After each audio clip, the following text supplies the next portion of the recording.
how can you be sure that it was actually P. Diddy? Because I was standing by the front door. I watched the entire thing out. I had no reason to believe that it would escalate to a shooting. It was just male machismo and bravado at first. A lot of pushing and shoving, raised voices, hands, but then I saw them reach in their waist and draw from their hips. If they did ballistic tests and Puff had gunpowder on him, why didn't the police go through with charging him? Latanya Rubin has not begun to see reparations for what happened to her life. How did NBC get to profit off of it? Jennifer Lopez is facing serious scrutiny after shocking allegations from her past have resurfaced, claims that tie her to a violent incident involving Sean Diddy Combs. New revelations suggest both J.Lo and Diddy may have been involved in a major crime decades ago and initially managed to walk away untouched. Days of deliberations, the jury now appears to be focusing on the gun possession and bribery charges against Sean Puffy Combs. This afternoon, jurors sent the judge 2 notes, one of which asked for a transcript of a phone message Combs left Wardell Fenderson, once his driver, now the prosecution's star witness. During the trial, Fenderson testified that Combs was armed the night of the shooting at Club New York, and later pressured him to claim ownership of a pistol police found when they pulled over Combs' Lincoln Navigator as it fled the shooting. And I just want to make you feel comfortable, you know what I'm saying? Make your family feel comfortable. What exactly Combs meant by that is in dispute, but the prosecution claims the rapper offered Fenderson $50,000 or a diamond ring to take the rap for the gun. The jurors also wanted to hear a readback of testimony relating to Combs' former girlfriend, actress-singer Jennifer Lopez, who was in the Navigator when it was stopped by police. An officer testified that everyone in the SUV was ordered to put their hands on the vehicle, but Lopez walked away, saying she was going home. As she was being detained, a gun was discovered in the vehicle. At that point, a sergeant on the scene ordered everyone who was in the vehicle under arrest. The officer quotes Lopez as saying, "It's not my gun." They are floating issues that are old. Jaguar Wright told us that J.Lo is going to be investigated with Diddy. Jaguar Wright said that Diddy and J.Lo are both going to be investigated for the 1999 nightclub shooting where the victim said that Diddy pow-powed her in the face. On the night of December 27, 1999, a woman named Nada was out clubbing when her life changed forever. She claims she was shot in the face by none other than Diddy himself. She wasn't involved in any conflict, just an innocent bystander. Also present that night was rapper Moses Shine Barrow, who ended up serving nearly 9 years in prison after taking the fall. Diddy, his co-defendant, was acquitted. Nada, just 19 at the time, is now finally going public with her story. Having been shot by someone that was allowed to come into the gun when I couldn't bring in a phone, I would absolutely unequivocally like the case reopened. It needs to be reopened. And the saddest part for me is, had people taken what I said more seriously and listened more intently, 24 years worth of people probably would not have had to suffer. Yeah, and I ask you this respectfully, just because I think people at home might be wondering, and I've never been shot, I can't imagine what that's like, but, in the chaos of that moment, and it's a club and there's people all around, how can you be sure that it was actually P. Diddy? Because I was standing by the front door. I watched the entire thing out. I had no reason to believe that it would escalate to a shooting. It was just male machismo and bravado at first. A lot of pushing and shoving, raised voices, hands, but then I saw them reach in their waist and draw from their hips. And I instantly turned to my friends and told them, be careful, watch out. And when I turned back, I know, and I've said over and over, I've heard the voice of God said, you are about to be calm down. And as I said no, I looked straight forward ahead and I watched the muzzle flash from both of their guns and I felt the impact to my face instantly. Wow. There's no doubt in my mind who shot me. As soon as Nada started speaking out, people noticed that Diddy seemed unusually concerned.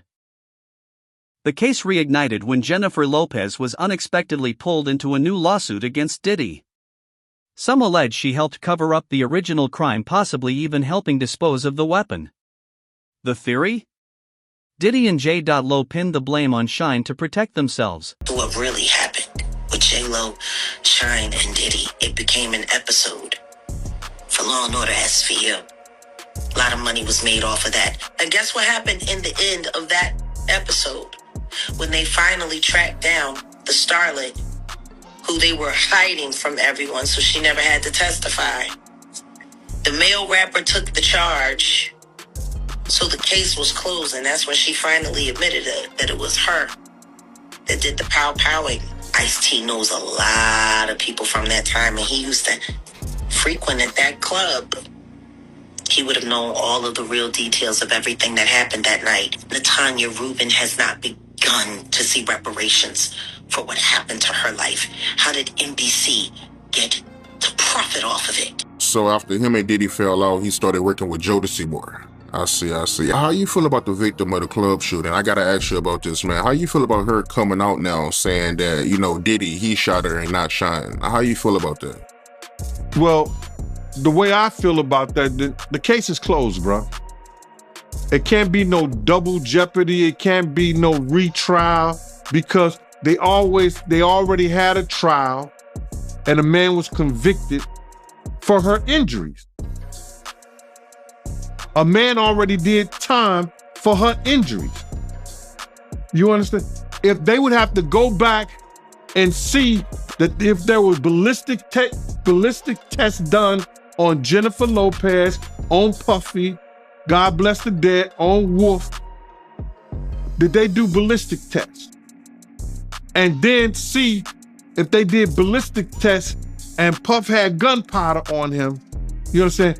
Why didn't the police go through with charging him? Why didn't the police charge him? She can say that now, and she said that I don't take nothing from the victim. I don't take nothing from the victim. But her lawyer should have advocated. I know Puff and Shine, they had the same charges.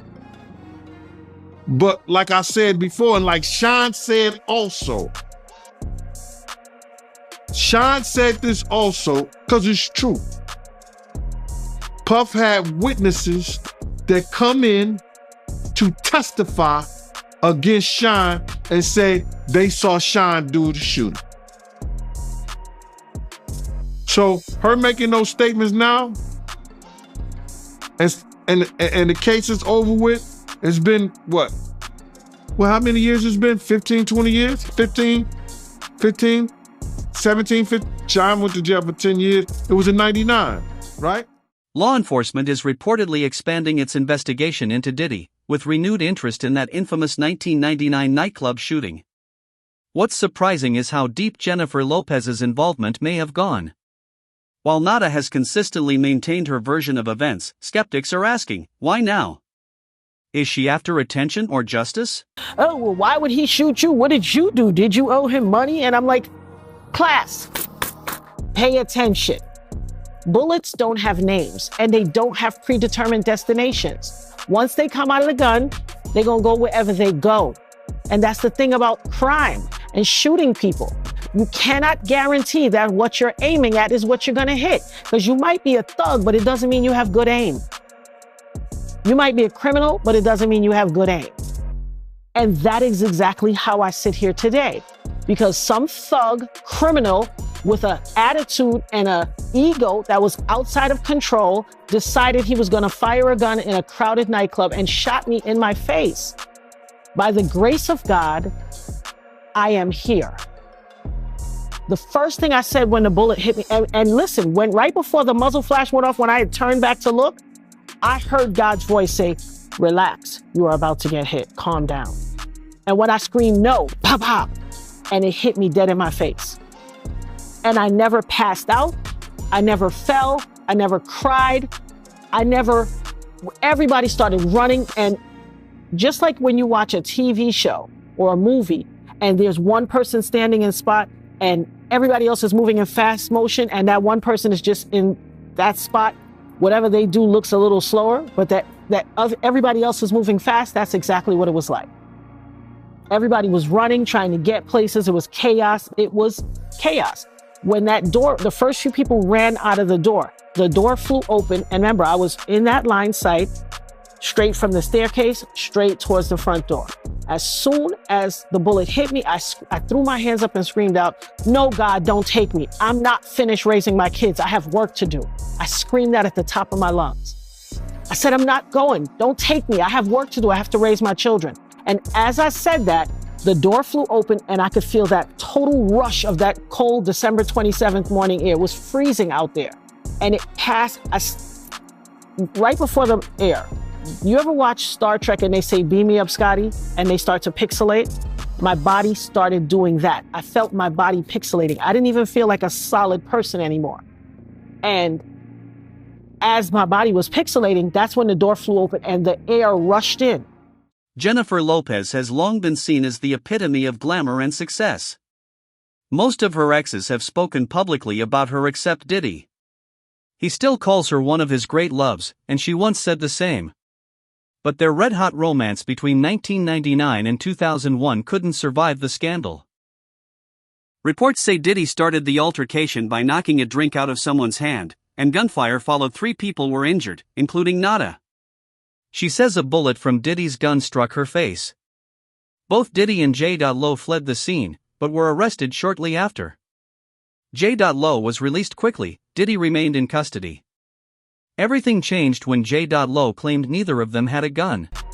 I was putting my earring in, and my girlfriend Kelly, whose house we were at, had a big Rottweiler named Brick. Brick jumps up, stands fully tall, and puts his feet on my back, on my shoulder, and it knocks my earring out of my hand. The earring falls, goes under the fish tank that broke earlier that week. And so there were still little pieces of glass under there. So when I went to get my earring, cut my finger. Just all these little things trying to stop me from going out of the door. I go clean my finger, I get the piece of glass out, I clean it, I wrap it, put on a Band-Aid, put my earring in. As I reach the threshold, they're blowing the horn, telling me to hurry up. I step 1 foot across the threshold and a voice says, "Go change your shoes." Now, I knew it was God. God talks to me all the time. So I was like, if I change my shoes, I have to change all of my accessories. And God just repeated, "Go change your shoes." Now, I'm a stiletto girl. I would stand up in my beauty salon in stilettos for hours and hours on end. This particular day, I had on short ankle boots. I'm not a flats kind of girl. I don't really wear flats. Well, now I do. But back then, I did not. Those boots that I had on were flats. The heel was probably just about this big, and they were ankle boots, some snakeskin ankle boots. And I went back and I changed the boots. The boots I changed into, I had just bought them a month earlier around Thanksgiving from Bloomingdale's. And there's a story behind it, but what I had a girlfriend named Pat, whose sons were like the neighborhood guys that watch your back and all of that and kind of they're on the block. She asked me for a favor. I did her hair. She came back and paid me at a later date and gave me a gift card to Bloomingdale's. I took that that gift card, went to the store, bought these boots. So this is bigger than just change your boots. It was an act of faith and an act of love for a friend that was repaid to me. I took that act of love that was repaid, went and bought a pair of boots, and those boots saved my life. I put those boots back. I went and put those boots on, which had a heel on them, went down to the car, we went off to the club. They were complaining, "You took so long, you're taking so long, we were gonna leave you."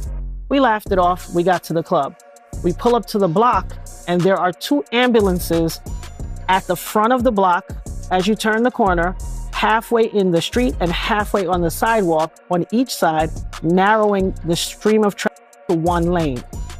And I instantly said, 2 ambulances? Are they expecting somebody to die? What is this? Because I had never, ever seen that at a club or at this club. And it just stood out as so weird to me. My friends were like, I had just gotten saved. So they were like, "Oh, come on, hallelujah. Don't start with all that." Making their jokes. You know how it is. I'm from New York. We got thick skin. I'm not bothered by it. But it stood out to me instantly. It was a very cold day. So when we got to the front of the club, there were lots of people outside. Now, people are questioning whether she lied to protect him and if that was her biggest mistake. Shine, the rapper who took the blame, says he was just defending Diddy and got thrown under the bus in return. Did Puff ruin his life?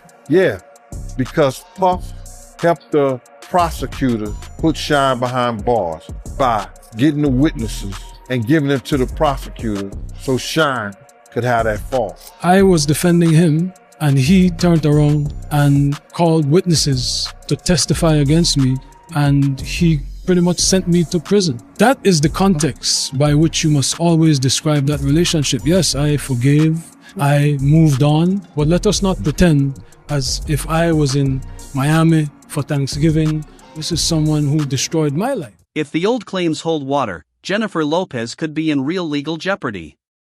She swore Diddy had no weapon, but many are wondering why she's stayed so loyal to him all these years. Some speculate Diddy has damaging information about her, possibly even footage. Sources suggest that when authorities raided Diddy's home, they recovered compromising videos involving J.Lo. Some even claim her husband, Ben Affleck, saw these tapes and that they created major issues in their marriage. They go raid Puffy's house, and they get all these videos of J.Lo doing this and J.Lo doing that. It's all speculation, but growing numbers believe Ben Affleck distanced himself to avoid being entangled in the Diddy drama. While Ben is known for his low-key lifestyle, J.Lo thrives in the spotlight, and that contrast may have fueled the rift. In about 99-2000, Death Row started to announce that they were going to put out a Jennifer Lopez adult tape. Can you tell me about how you guys obtained it, what it was, and why it never came out? Yeah. Ooh, that's a story. So, there's definitely a tape out there. Definitely. So, of course, y'all know Suge was in jail. And as the groupie would say, CELEB was in charge. Okay. I ain't never claimed to be the president, so that's who should put in some paperwork in a deposition or something that obvious must. That CELEB was in charge. No, not in charge, the president. Okay. Who knows?